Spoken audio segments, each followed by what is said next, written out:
आइए मैं बात करती हूँ इक्वली लाइकली आउटकम्स की। फर्ज करें कि ये एक सैंपल स्पेस है और यहाँ हमारे पास कुछ इक्वली लाइकली आउटकम्स हैं। ये इनमें से एक है, ये दूसरा है, तीसरा, चौथा, पांचवां, छठा, सातवां, आठवां, नौवां, 10वां, 11वां और 12वां। तो हमारे पास 12 इक्वली लाइकली आउटकम्स यानी जिनके होने का इम्कान बराबर है और ये पूरे सैंपल स्पेस को भर रहे हैं। तो हमारी सोच क्या कहती है? आपको क्या लगता है इनमें से किसी एक की प्रोबेबिलिटी क्या होगी? वीडियो को रोकें, सोचें, प्रोबेबिलिटी क्या है? अगर ये सब इक्वली लाइकली हैं, सब का होने का इम्कान बराबर है, तो सब की प्रोबेबिलिटीज को जमा करके जो कि सैंपल स्पेस की प्रोबेबिलिटी है वो 1 है, तो ये एक सब 12 में बराबर तकसीम हो जाएगी। तो ये P बराबर होना चाहिए 1 तकसीम 12 के, और यही सही जवाब है। लेकिन मैं अभी ये साबित करने वाली हूं कि हमने जो एक्सियम्स पिछली वीडियो में सीखे थे वही यहां काम आते हैं। आइए इसे एक एक करके करते हैं। सैंपल स्पेस है S और हमारे पास ये 12 इक्वली लाइकली आउटकम्स हैं। हमें पता है कि इन सब की प्रोबेबिलिटी एक जैसी है। ये सब इक्वली लाइकली हैं और ये तारीफ के मुताबिक है क्योंकि हमने यही नारंगी इवेंट्स की इसी तरह वजाहत की है। हमें यह भी पता है कि सैंपल स्पेस की प्रोबेबिलिटी यानी पूरे सैंपल स्पेस की 1 है।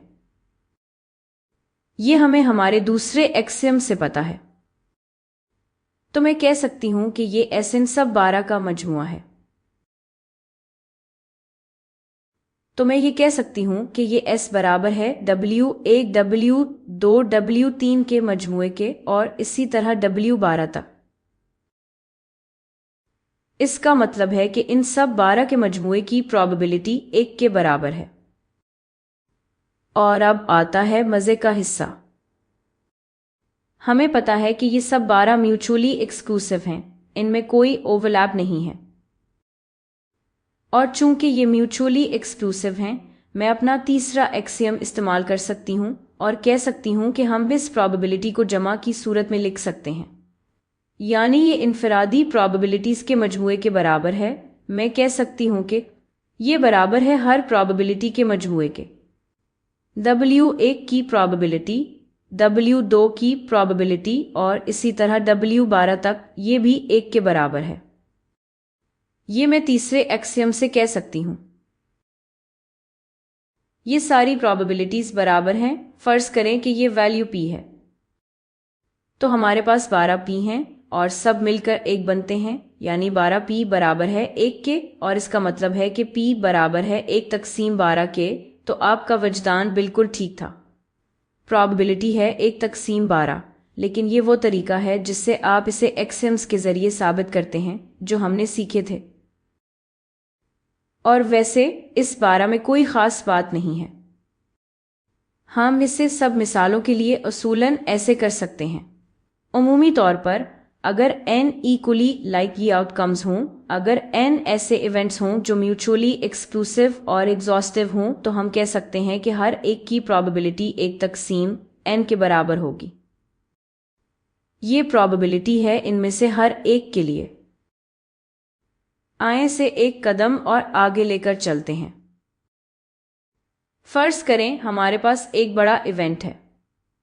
ये सब इवेंट है जो n 6 छोटे इक्वली लाइकली नारंगी इवेंट्स का मजमुआ है। आप क्या सोचते हैं इस सब इवेंट की प्रोबेबिलिटी क्या होगी?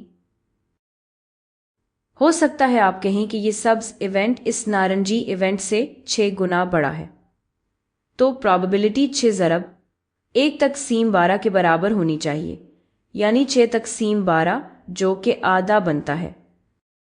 लेकिन आए स्टेप्स को थोड़ा सा तोड़ के देखते हैं। अगर सैंपल स्पेस में 12 इक्वली लाइकली आउटकम्स हैं और इवेंट E में इनमें से 6 हैं, तो प्रोबेबिलिटी होगी 6/12। और अब हम इसे सब पर लगा सकते हैं इस इक्वेशन के जरिए। अगर सैंपल स्पेस में n इक्वली लाइकली आउटकम्स हैं और इवेंट e में m आउटकम्स हैं तो प्रोबेबिलिटी बराबर होगी m/n के। तो किसी भी इवेंट e की प्रोबेबिलिटी बराबर होगी m/n के जब इक्वली लाइकली आउटकम्स हों, जहां m मतलूबा आउटकम्स की तादाद है और n कुल आउटकम्स की तादाद है। आपने शायद ये अपनी किसी पुरानी किताब में देखा हो, शायद 7वीं या 8वीं क्लास में, और ये वहीं से आया है।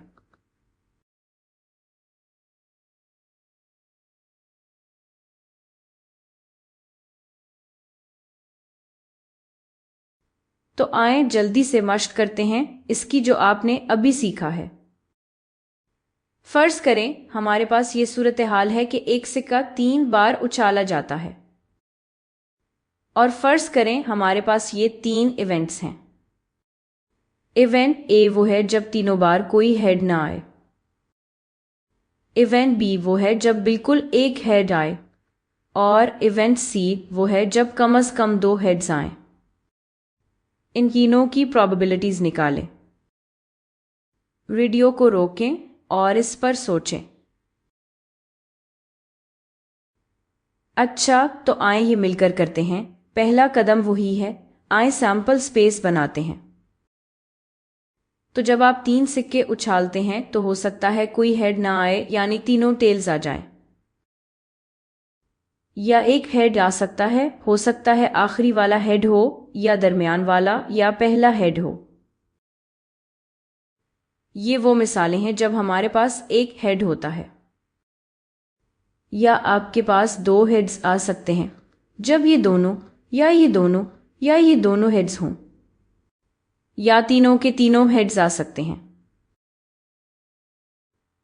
अच्छा, तो ये आपका सैंपल स्पेस है।